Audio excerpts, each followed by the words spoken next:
Yeah, I mean the main thing is that we have a hard or as hard as possible surface, so we have to remove the fresh snow from tonight, that we have at least as much as possible grip. Yeah, we have 4 sets of tires, different stud lengths, and of course also different amount of spikes. So actually I guess we are more or less good sorted. First off, we are a long-time partner of the Hahnenkamm race in Kitzbühel, so for almost 20 years now. That's the one reason. Another part is that we had the famous ski hill setup where we put an Audi Quattro on in 1986, and those two ideas came together. We will now launch the new e-tron, a fully electric car, and with this Audi e-tron prototype we want to really try to go up the Mausefalle, the steepest part of the overall Streif, and that's what's the idea behind this project. Yeah, I mean, so we did, Matthias did a couple of small tests here to get a bit of feeling for the grip level and also for the car. It's actually the first time for him in the car. And yeah, our goal is to reach the top of this Mausefalle on our first try, and yeah, I guess that he can do it.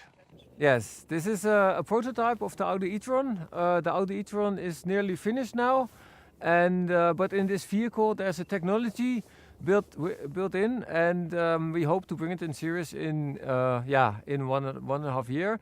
We have in this vehicle 3 electric engines, 1 on the front axle and 2 on the rear axle.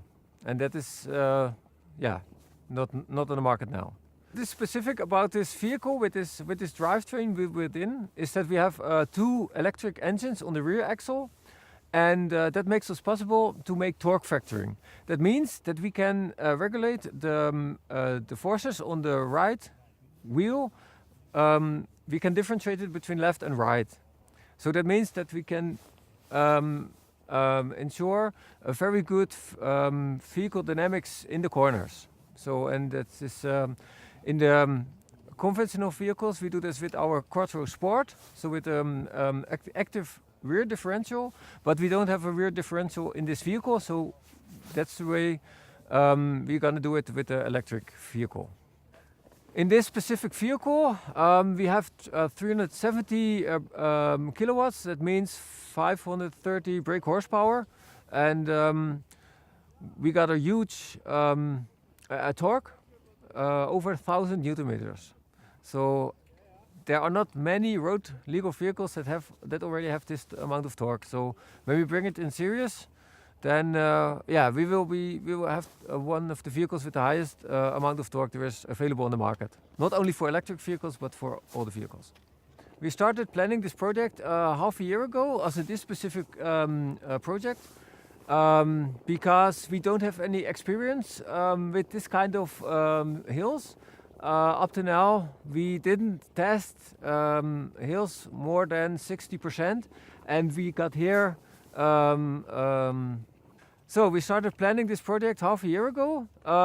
It was for us. It was very new, because up to now we didn't have any experience with hills up to 85%, and so what we did is we tested on different proving grounds with different vehicles with different configurations, and also with additional mass in the vehicle to simulate the kind of steepness we got here. So along the way we were becoming very confident, because all the tests were positive, and but the test we did was on normal roads, and the last test we did was also on the snowy hill, and we also had success with this test. So from that point of view, we were pretty confident that we were able to drive this hill here in the Mausefalle. But still, it was very interesting to see it here, because everything has to be right.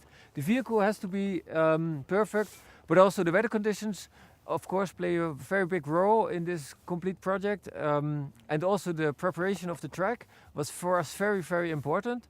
But everything was perfect, and from that point of view, we're very proud that we were able to perform this project. So we do something very special here, and so every detail must come together perfectly. We need a very good controlled quattro drivetrain which can regulate very freely between the axles.